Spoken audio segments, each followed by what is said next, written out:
जब हम लोग स्कूल में थे तो एक गाना बड़ा प्रचलित हुआ था। भंवरे ने खिलाया फूल, फूल को ले गया हिंडनबर्ग। 20 साल की मेहनत मोदी जी की,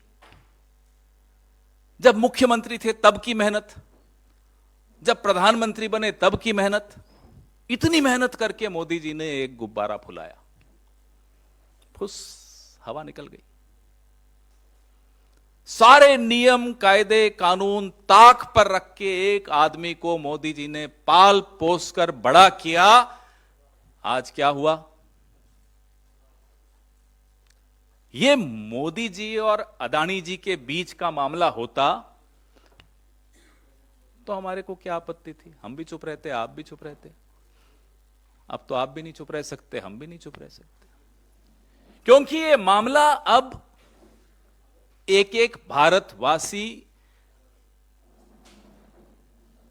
के पसीने से कमाई धनराशि जो अब खतरे में पड़ गई है एलआईसी के माध्यम से, यह मामला वहां तक जा पहुंचा है, हमारी आपकी जेब तक जा पहुंचा। एलआईसी की विज्ञापन तो हम बचपन में वो भी सुनते हुए आते थे, जिंदगी के साथ भी जिंदगी के बाद भी।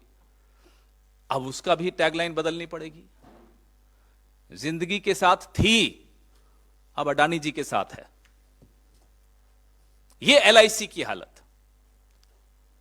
और पीएम, प्राइम मेंटोर, अडानी जी के प्राइम मेंटोर हैं प्रधानमंत्री जी। चुप, एकदम चुप, एक शब्द नहीं सुनाई देगा आपको प्रधानमंत्री के मुंह से।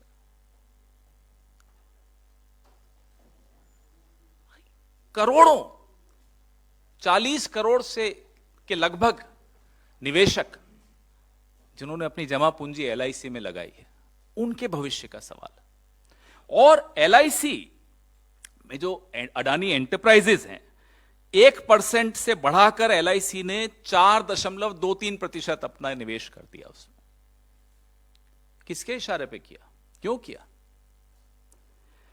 अडानी टोटल गैस में 1% से बढ़ाकर 5.96, लगभग 6% कर दिया। दुल्हन वही जो पिया मन भावे, कहीं से तो इशारा हुआ होगा। अडानी ट्रांसमिशन में एलआईसी ने 2.42 से बढ़ाकर 3.65% निवेश किया। और अडानी ग्रीन एनर्जी में 1% से बढ़ाकर 1.28% कर दिया। मेहरबान, पूरी तरह से मेहरबान। तो हमने देखा, ये रिपोर्ट पिछले हफ्ते आई, आप सबने पढ़ी, हमें कुछ समय लगा पढ़ने में। मोदी जी से हम ये कह रहे हैं, आप अपने परम मित्र को धोखा देते हो, नहीं देते, वो आप जानो। लेकिन भारत के निवेशकों और एलआईसी के करोड़ों पॉलिसी होल्डर्स, एसबीआई के 45 करोड़ खाता धारकों को धोखा मत दीजिए, क्योंकि आपकी चुप्पी यह दिखाती है कि आप उन्हें भी धोखा दे रहे हो। 3 बड़े तथ्य हम सबके सामने हैं।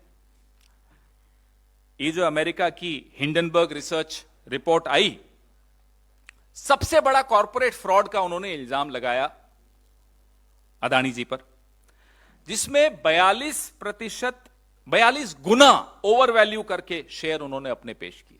यह बताया गया 42 गुना, कोई छोटी बात नहीं होती। और डेट फ्यूल्ड बिजनेस, जितनी बिजनेस है आपकी वो कर्जा लेकर, कर्जा भी आपने लिया तो 30% सरकारी बैंकों से लिया, 8% निजी बैंकों से लिया। आप सोचिए कि किसका पैसा है वो। आप जो बैठे हैं ना, मेहनत कर रहे हैं कलम हाथ में लेकर और कैमरा हाथ में लेकर, ये आपका पैसा है।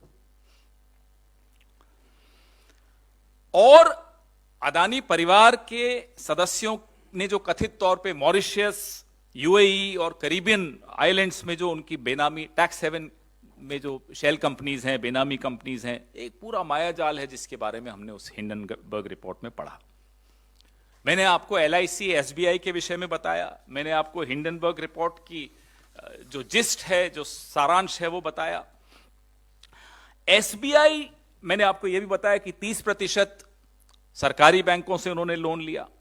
जो तीसरा और सबसे सनसनीखेज बात है, जो आप लोगों की शायद नजर नहीं पड़ी या किसी और कारण से आपकी नजर नहीं पड़ी, वो मैं नहीं जानता, जो उनके संबंध हैं, साहब के तो हैं ही संबंध चीन से, वो तो मैं बताता ही रहता हूं, तो साहब के जो दोस्त हैं उनके जो संबंध हैं, चुंगलिंग बिजनेसमैन हैं चीनी, संदिग्ध गतिविधियों में पहले भी उनका नाम रहा है। जिस अगुस्ता वेस्टलैंड की हम लोगों ने जेपीसी बैठाई थी मनमोहन सिंह सरकार ने, उसमें इनका नाम था। हमारे नेताओं के नाम तो ये जबरदस्ती लिखवाना चाह रहे थे इन्वेस्टिगेशन के दौरान। जिसका नाम है वो तो घर में ही अपने दोस्त के पार्टनर हैं। आप सोचिए, याद होगा आपको, एसजी सुषेन गुप्ता दिखाया जा रहा था, नहीं नहीं तो सोनिया जी का नाम है जी, जबरदस्ती नाम लिखवाया जा रहा था हमारे नेताओं का। जिसका नाम है वो है चांग चुंग लिंग, गुडामी इंटरनेशनल, और वो आपके गौतम भाई के पार्टनर हैं। एक ही एड्रेस है सिंगापुर में जहां से ये ऑपरेट करते हैं। आप बताइए ये क्या रिश्ता है, जहां चीन की चीनी भी मिल गई। बड़ा मीठा रिश्ता है।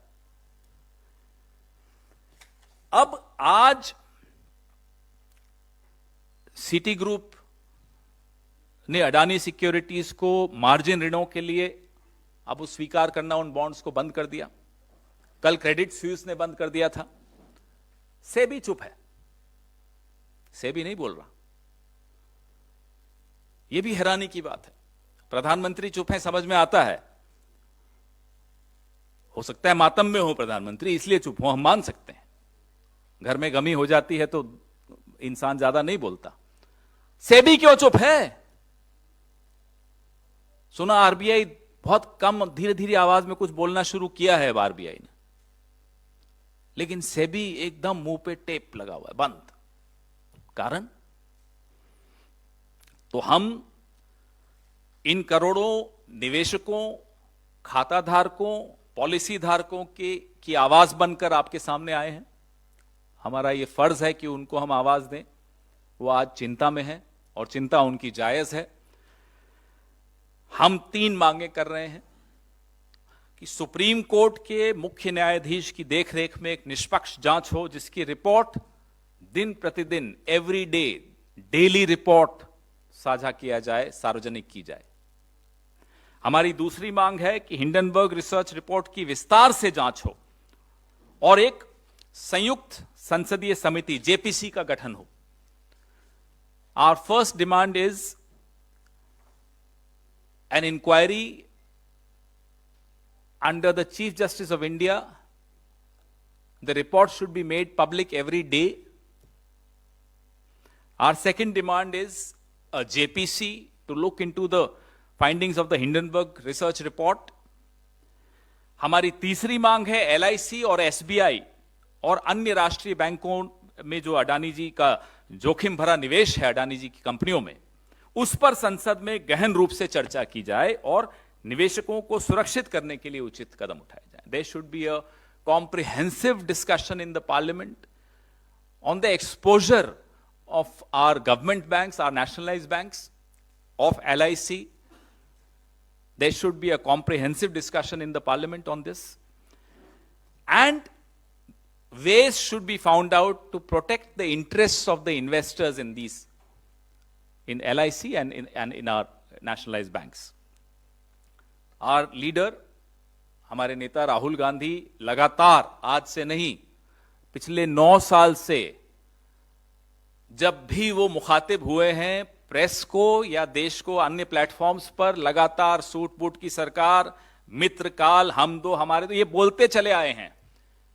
और चेतावनी के स्वर उन्होंने आज से कई महीनों पहले दे दिए थे कि साहब ऐसी सिचुएशन आ सकती है, ऐसी परिस्थिति आ सकती है।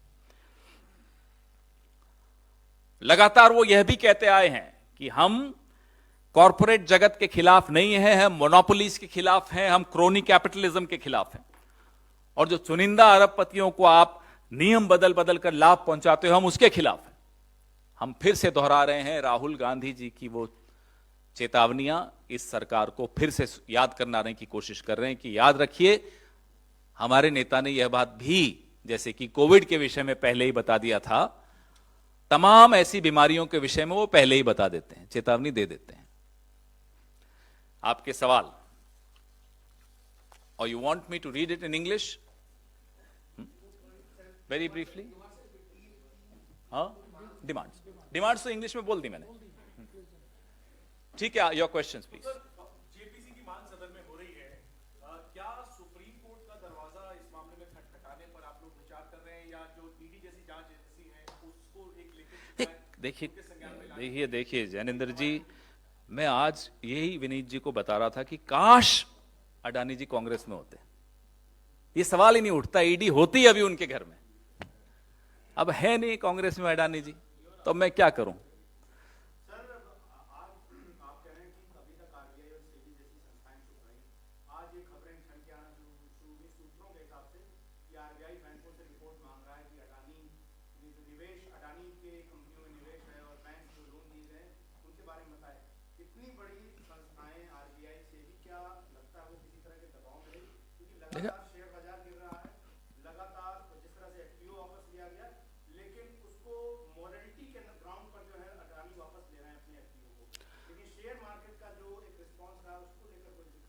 अगर सूत्रों के हवाले से खबर आ रही है कि आरबीआई जाग रहा है, तो साहब आते आते बहुत देर तो नहीं कर दिया आपने? कितने लोगों का नुकसान हो चुका है। और जब ये हो रहा था तो क्या आरबीआई को नहीं मालूम था कि कितने प्रतिशत, 30% राष्ट्रीयकृत बैंकों ने अडानी की कंपनीज में निवेश किया है? क्या ये मालूम नहीं था आरबीआई को? हमें और आपको मालूम था, इन्हें नहीं मालूम था? क्या किसी एजेंसी को नहीं मालूम था, सेबी को नहीं मालूम था कि एलआईसी का कितना एक्सपोजर हुआ है इन कंपनीज को? ये तमाम तथ्य जो किसी एक रिसर्च ग्रुप ने इकट्ठे करके एक तरह से डाले हैं, ये तथ्य अलग अलग स्तर पे हम सबको मालूम थे। जब मुझे और आपको मालूम थे तो आरबीआई को और सेबी को क्यों नहीं मालूम थे? सबने आंखें क्यों बंद कर रखी थी? सबने मुंह क्यों बंद कर रखे थे? सबने कान क्यों बंद कर रखे थे? क्या ये सब गांधी जी के 3 बंदर हैं? न बुरा देखेंगे न सुनेंगे। पहले तो मुझे बताइए, जो जो हमने कहा है चला रहे हैं आप लोग? किसी ने तो बोला है कि चला रहे हैं। कि जब ये सब मामला पूरा प्रकाश में, अडानी समूह सवालों के घेरे में है, आपकी जो सरकार है राजस्थान में है, उन्होंने जो कुछ एमओयू किए पिछले दिनों में अडानी समूह के साथ, क्या उस पर पुनर्विचार किया जाएगा, या इसको लेकर देखिए, ये सवाल जब एमओयू हो रहे थे तब भी उठे कि साहब आपने अडानी जी के साथ एमओयू कर दिए। मैं तब और अब दोनों बता रहा हूं। मैं फिर से दोहरा रहा हूं, हम किसी भी कॉरपोरेट जगत में किसी के खिलाफ नहीं, हम मोनोपोलीज के खिलाफ हैं।